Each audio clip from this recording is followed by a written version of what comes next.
Hi friends, आप लोगों के सामने मैं एक इम्पॉर्टेंट बीमारी के बारे में बात करने जा रहा हूँ और वो है आपका पैंडेमिक डिजीज़ कोरोना वायरस से इन्फेक्शन, जो आज जिसे कोविड-19 के बारे में जाना जाता है। ये पैंडेमिक डिजीज़ जिसे हिंदी में महामारी कहते हैं, आप लोगों ने सुना होगा किसी ज़माने में कि पूरे मुल्क में हैजा फैल गया है या फिर पूरे मुल्क में प्लेग फैल गया है। ये अपने आप में एक महामारी थी। उसी तरह से आज के टाइम में एक महामारी कोरोना डिजीज़ भी है।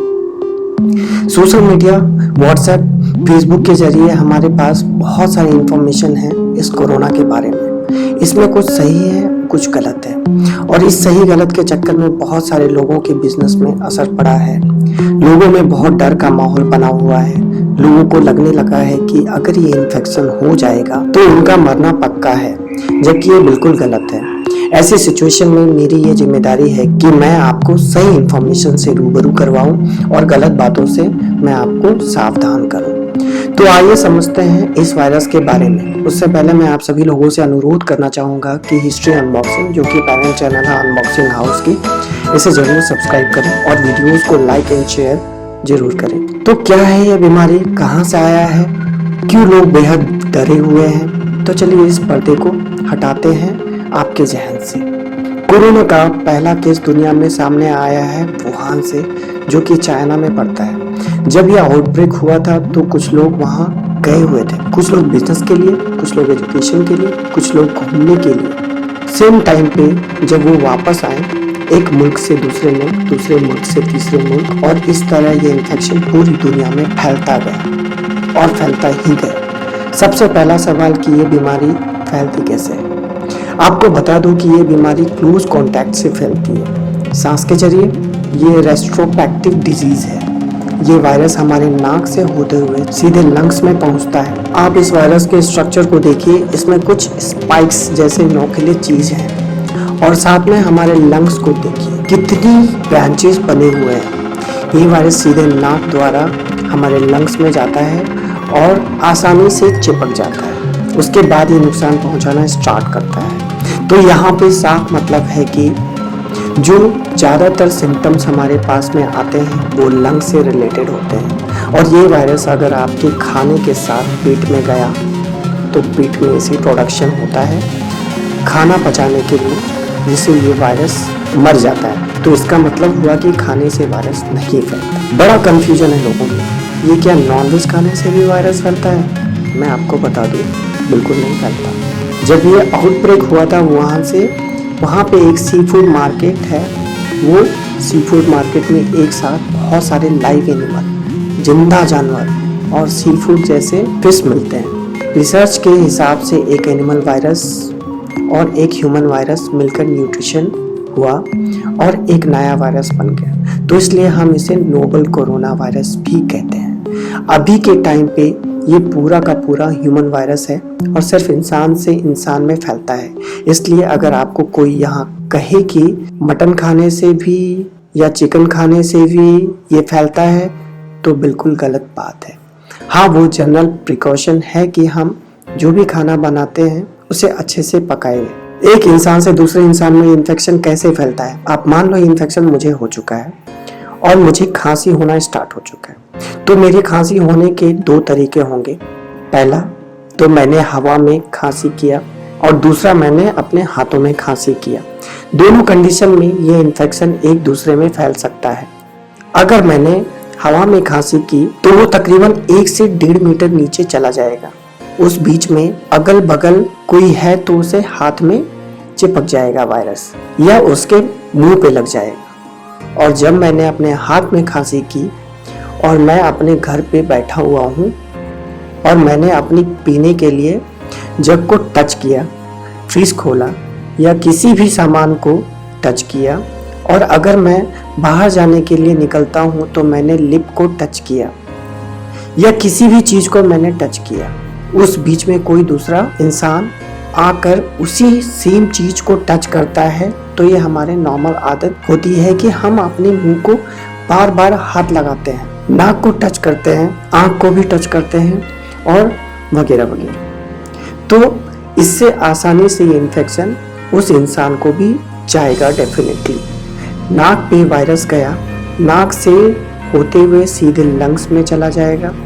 लंग्स में ये भी कंफ्यूजन है कि ये वायरस हवा में भी उड़ता है क्या। आपको बता दूं कि ये वायरस हवा में नहीं उड़ता है। आपको जैसा कि मैंने बताया है कि मैंने खांसी किया, मेरे मुंह से वायरस निकला और निकलकर 1 से 1.5 मीटर तक जाकर नीचे चला जाता है, तो ये वायरस हवा में नहीं उड़ता है। अब किसी को इन्फेक्शन हो जाए तो क्या क्या सिम्टम्स आएंगे, यानी कि मरीज के अंदर लक्षण क्या क्या होंगे इस बीमारी के। जो सबसे पहला लक्षण स्टार्ट होगा वो तो आम फ्लू जैसे सर्दी, जुकाम और गले में खरांसी, लेकिन इसके साथ में सूखी खांसी और बुखार भी होगा। मटनी जैसे यानी कि उल्टे होने का मन भी होगा पेशेंट को, और धीरे धीरे ये सिम्टम्स और भी ज़्यादा बढ़ते जाएगा वक्त के साथ। साथ में उनकी हिस्ट्री भी देखिए कि पिछले 10 से 12 दिनों में वो किन किन जगहों पे गए हैं। ये अगर वो जगहों पर गए हैं जहाँ पर ये इन्फेक्शन बहुत ज़्यादा फैला हुआ है तो फिर ज़्यादा चांसेस हैं कि इनको ये इन्फेक्शन हो सकता है।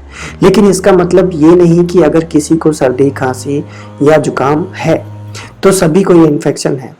आप साथ में ये भी देखिए उनकी हिस्ट्री के 10 से 12 दिनों में वो किन किन जगहों पे गए हैं।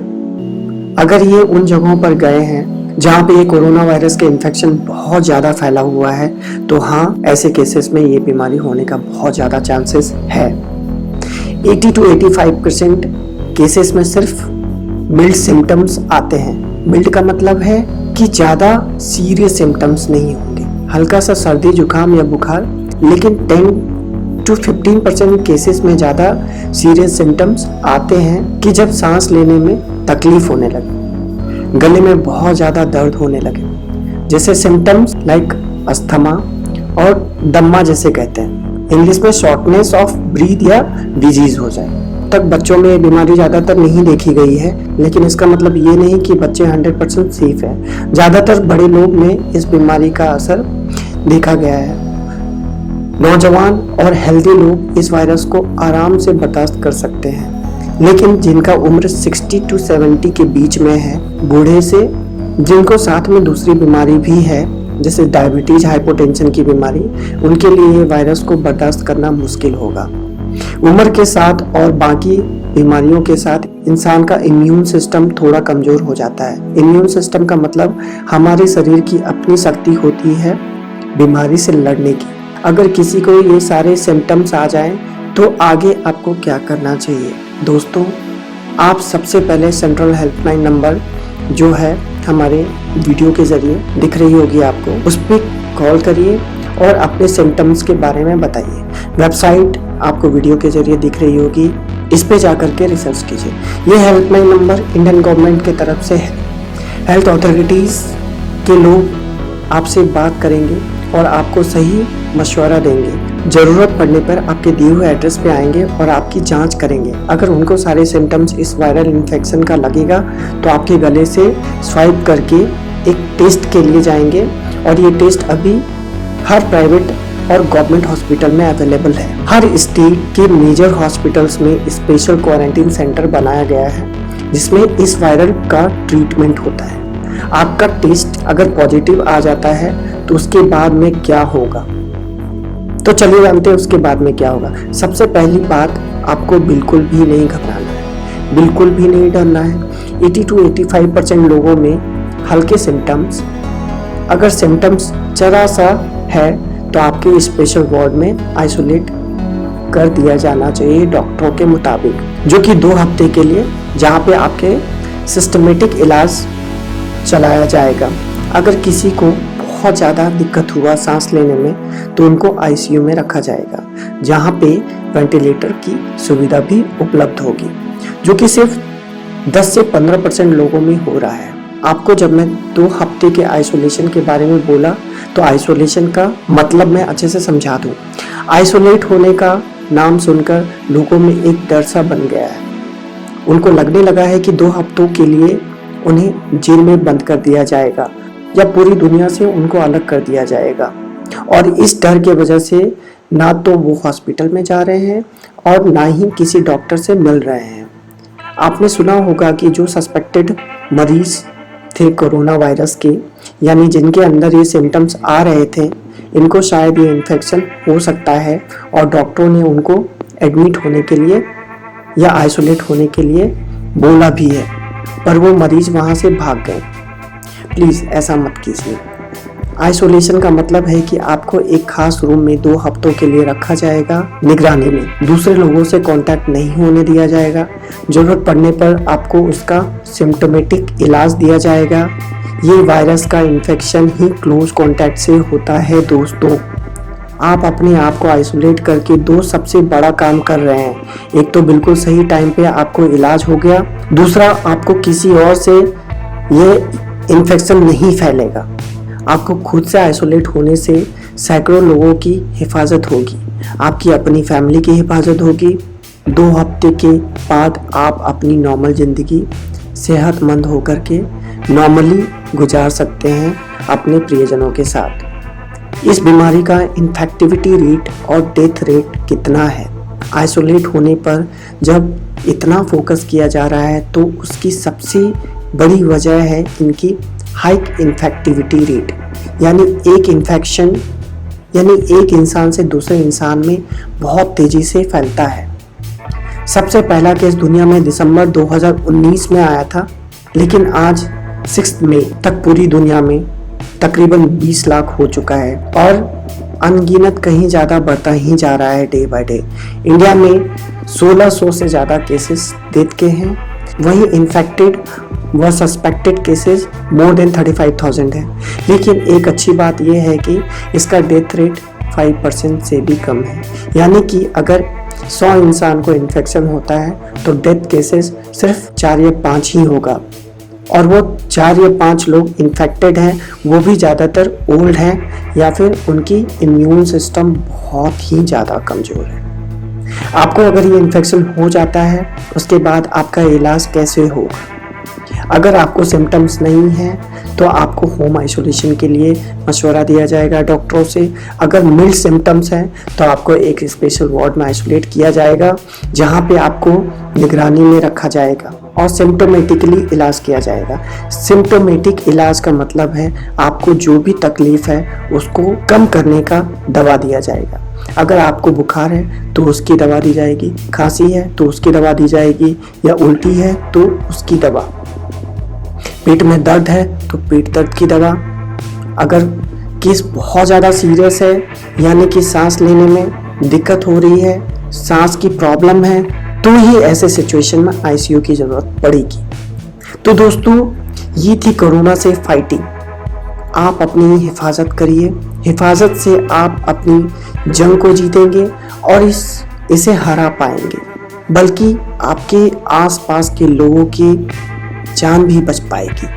घर से बिल्कुल ना निकलें, सरकार के हर आदेश व रेगुलेशंस का पालन करें, क्योंकि हमारी स्लोगन है पहले जान है तो जहान है।